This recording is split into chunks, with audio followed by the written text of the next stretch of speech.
শ্রাবণ মাসে নিষ্ঠার সঙ্গে মহাদেবের পুজো করছেন কিন্তু ফল পাচ্ছেন না। শ্রাবণের পুজোয় শুধু মহাদেবের প্রিয় ফুল নয়, প্রিয় ভোগ দিন। কোন কোন ভোগে সন্তুষ্ট হন দেবাদিদেব জেনে নিন দ্রুত। শ্রাবণ মাস জুড়ে শিব পুজোর বিশেষ মাহাত্ম্য রয়েছে হিন্দু ধর্মাবলম্বীদের কাছে। পুরাণ অনুযায়ী সমুদ্র মন্থনের সময় এই মাসে দেবাদিদেব মহাদেব সবার কল্যাণের জন্য বিষ পান করে গলায় ধারণ করেন। সেই থেকে শ্রাবণ মাস মহাদেবের মাস হিসেবে পূজিত হয়।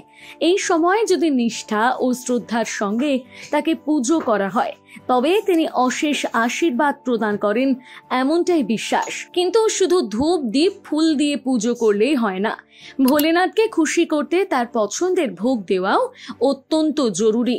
চলুন দেখে নেওয়া যাক শ্রাবণ মাসে মহাদেবকে পুজোর সময় কোন কোন ভোগ দিলে তিনি প্রসন্ন হন। পঞ্চামৃত। মহাদেবের পুজোয় পঞ্চামৃত অত্যাবশ্যক। এটি তৈরি হয় 5টি উপাদান দিয়ে: দুধ, দই, ঘি, চিনি ও মধু। এই পঞ্চামৃত দিয়ে শিবলিঙ্গে অভিষেক করলে তা অত্যন্ত পুণ্য ফলদায়ী বলে মনে করা হয়। পুজো শেষে এই পঞ্চামৃত গ্রহণ করে উপবাস ভাঙার বিধান রয়েছে, তাই অবশ্যই শিবকে কিন্তু পঞ্চামৃত দেবেন। বাতাসা। হ্যাঁ, ঘরে বিশেষ কিছু না থাকলেও কেবলমাত্র সামান্য বাতাসাতেও শিবের পুজো সম্পন্ন করা যায়। আর বাতাসাতে কিন্তু শিব বড্ড খুশি হন। সাধারণ মিষ্টি হলেও শাস্ত্রে বাতাসাকে ভোলানাথের প্রিয় ভোগ হিসেবে গণ্য করা হয়েছে। সহজলভ্য এই প্রসাদেও অত্যন্ত সন্তুষ্ট হন তিনি। মরশুমি ফল। পুজোর সময় মরশুমি ফল যেমন কলা, আপেল, আঙুর, নাশপাতি, পেয়ারা ইত্যাদি ভোগ দেওয়া যেতে পারে। 5 রকমের ফল দিয়ে ভোগ দেওয়া সবচেয়ে শুভ।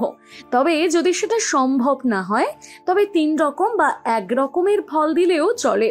তবে জোড় সংখ্যার বদলে কিন্তু বিজোড় সংখ্যার ফল দেওয়াই মহাদেবকে শ্রেয়। এতে মহাদেব বেশি খুশি হয়। মিষ্টি। শিব ঠাকুরের মিষ্টি খেতে বড্ড পছন্দ করেন বলেই বিশ্বাস। তাই দোকানের সন্দেশ, লাড্ডু ছাড়াও বাড়িতে বানানো পায়েস বা ক্ষীর ভোগে দিলে খুবই ফলপ্রসূ হয়। মহাদেবকে নিজের হাতে বানানো ভোগ দিলে তিনি আরো বেশি সন্তুষ্ট হন। তাই চাইলে এই শ্রাবণ মাসে যে কোনো একটা সোমবার নিজের হাতে ঠাকুরের জন্য বানিয়ে মিষ্টি দিতে পারেন। শাস্ত্রে বলছে শ্রাবণ মাসে পুজোর সময় এই ভোগগুলো দিলে ভোলেনাথের আশীর্বাদ লাভ সহজে হয় বলে মনে করা হয়। তবে একটা কথা কিন্তু মনে রাখা প্রয়োজন, কেবল নিয়ম মেনে ভোগ দিলেই হবে না, তার সঙ্গে থাকতে হবে বিশ্বাস, নিষ্ঠা এবং শ্রদ্ধার মনোভাব। তাহলেই প্রভু মহাদেবের কৃপা আপনার জীবনে অবধারিত। এই শ্রাবণ মাসে মহাদেবের প্রিয় ভোগ দিয়ে পুজো করুন মন থেকে।